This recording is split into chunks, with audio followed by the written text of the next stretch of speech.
climate change. Climate change and human health. How will this affect? Some of them have been discussed. And these regional weather changes. Agroecosystem hydrology. Regional weather changes, it will create problems in the glacier. I don't know if you are familiar with the news about Mark Zuckerberg, Facebook. Yes, you know Mark. But the question is, do you know about his action lately in the climate change, which create attention to the important person in the world? Anyone knows? You don't. You know?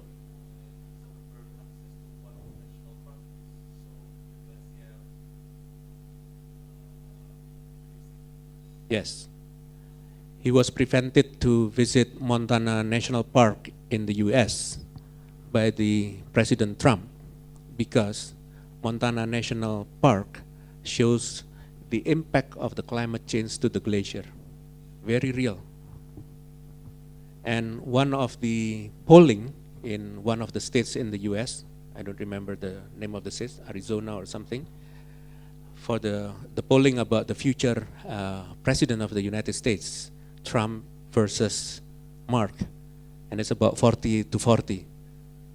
You see, Mark, who is Mark? And who is Nimade Ayudita? But Mark is challenging the very controversial president. I'm waiting for you, Madi, challenging someone else in the future, which is for good. So that's why we need to have people who have integrity to save the world. Because otherwise, people are only doing analysis, right? Which is easy. But to stop that to happen, it's very hard. Okay. So this is climate-sensitive infectious diseases. There are so many. This is by the scientists. If the funds to do research activities by the scientists is reduced, so it means there are many things that are undiscovered yet. So you need to work hard, because more people, they are exploring more activities, source of food, human settlement, which will awake the nature that are not accustomed to what they are accustomed to, right? You bring dogs from the forest, for example, bring home, and then it's becoming your pets, and you are exposing yourself. Hopefully that the disease are not compatible with you. It's like computer, but sometimes if they are compatible, it will crossing not only from the animal to human. Zoonotic disease is also from human to animal. Yeah, so that's why it's very important that you understand these are the diseases which I'm sure if I ask the medical doctors in Indonesia, probably they cannot explain about each of these disease, symptoms, pathogenesis, etc., and treatment. Why? Because we don't have that disease now. If you ask veterinarians, they know. But probably we don't have the disease also now. But what happens if sometimes happen in Indonesia or in your country, Philippines, Southeast Asia, or global? So that is the challenge that we need to see the issues at the global level. So climate change and animal, weather events, the animal will be adaptable if they survive. So the concept of the, anyone knows about survival of the fittest concept? Anyone? What is survival of the fittest?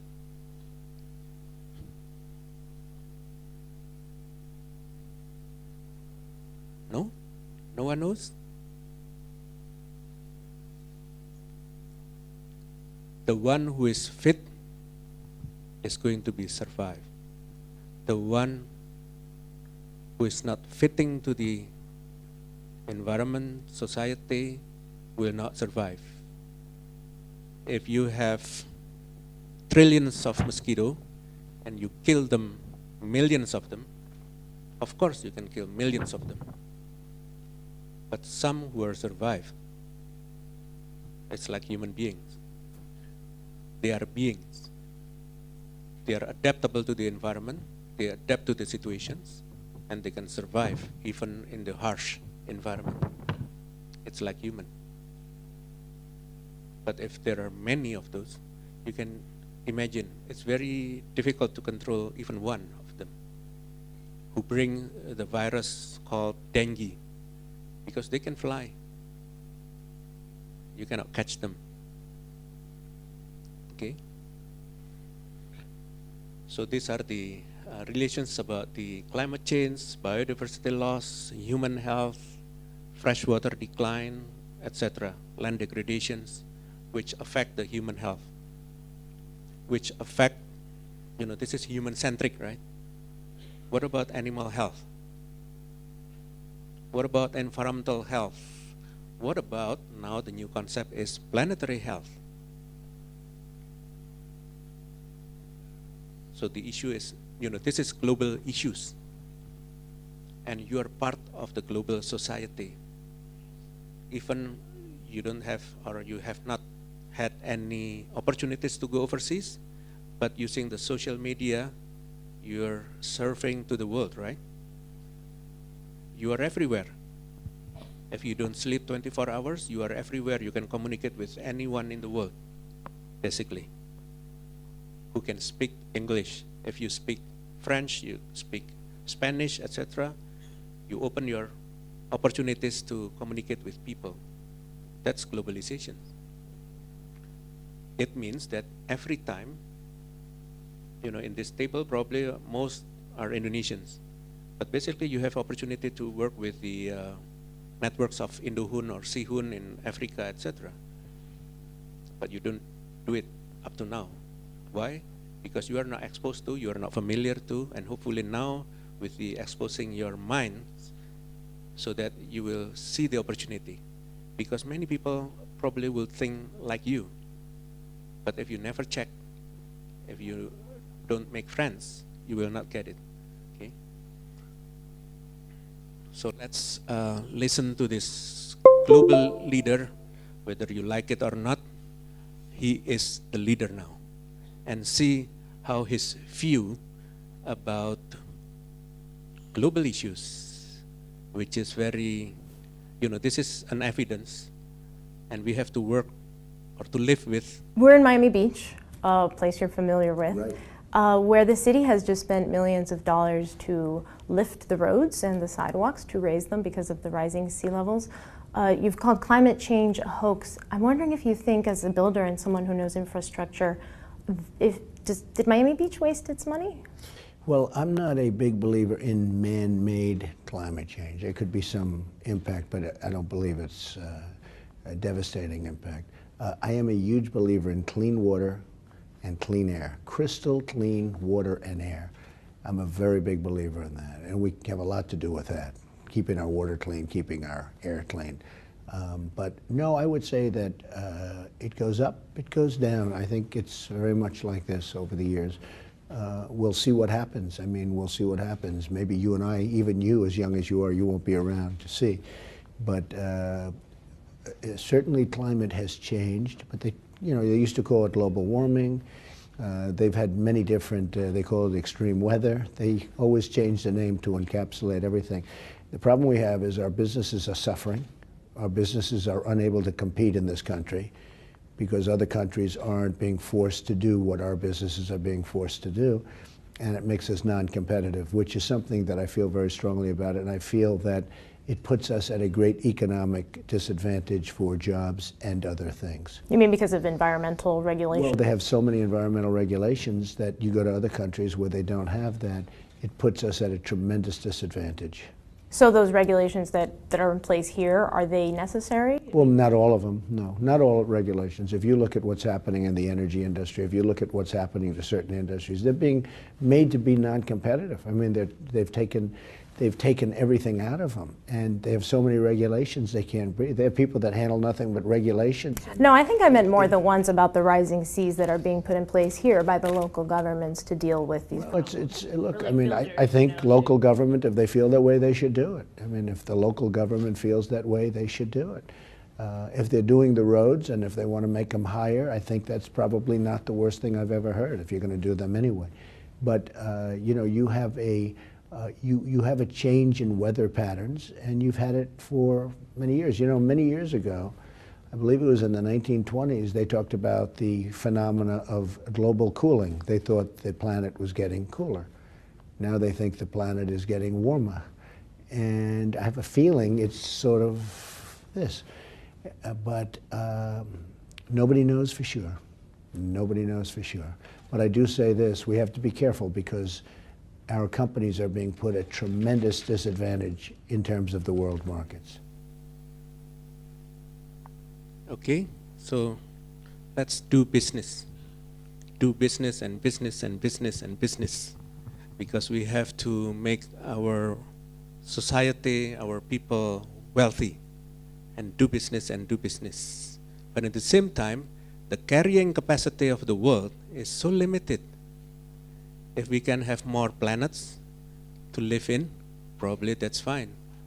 But if it's not, or please do business in other planets. It's not allowed, or it's not possible at this moment. But this is an example. The global leader think about what is climate change. And he doesn't believe about the evidences. So it's a challenging one. So that's why when I ask you who want to be a politician, it's only one. So how can you expect the global leader can say about zoonotic disease, about Ebola and others, if he or she is not a politician? So you're expecting people like that, okay? Over my 8 years in office, we dramatically increased our generation of clean energy. We acted dramatically to curtail our use of dirty energy. And we invested in energy efficiency across the board. In Paris, working with people like Matteo, we helped to lead the world to the first significant global agreement for a low-carbon future. But here's the thing. Even if every country somehow puts the brakes on the emissions that exist today, climate change would still have an impact on our world for years to come. Our changing climate is already making it more difficult to produce food. We've already seen shrinking yields and spiking food prices that, in some cases, are leading to political instability. And when most of the world's poor work in agriculture, the stark imbalances that we've worked so hard to close between developed and developing countries will be even tougher to close. The costs will be borne by people in poor nations that are least equipped to handle it. In fact, some of the refugee flows into Europe originate not only from conflict, but also from places where there are food shortages that will get far worse as climate change continues. Okay, I'm confused. Are you confused? If I believe in leaders, which one I have to follow? I'm confused. To be a good followers, make sure that you listen to and follow the leaders. But now we have two examples of great leaders in the world. Are you going to the left or are you going to the right? I want to go straight. So this is an example where one issue, one country, two different directions. You can imagine 69 countries in the world. Can you make them only 10 directions rather than 100 some directions? If you cannot make that into one direction or similar directions, that's the conflict will occur in any issues, right? We need to have someone who is able to be a diplomat of One Health, of global health, who can navigate the conflicts not to occur and find ways for the future of sustainable development. It's about sustainable development because we only have one world at this moment. So, okay, next.